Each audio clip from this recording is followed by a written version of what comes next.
सगळ्यांकरता आनंदाची गोष्ट आहे की गोव्याच्या नवीन कार्यालयाचं या ठिकाणी पायाभरणी समारंभ झालेला आहे।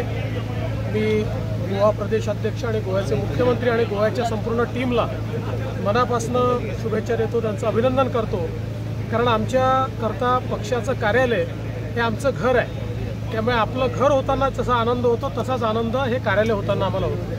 सर हिंदी में गोवा में पहली पॉलिटिकल पार्टी है कि इतना बड़ा प्रोजेक्ट कार्यकर्ता का हॉल बना रहा है। ये बहुत खुशी की बात है कि गोवा में हमारा प्रदेश का कार्यालय यहाँ पर तैयार हो रहा है और मैं गोवा के मुख्यमंत्री जी और हमारे प्रदेश अध्यक्ष जी को और उनकी पूरी टीम को बहुत बहुत बधाई देना चाहता हूँ।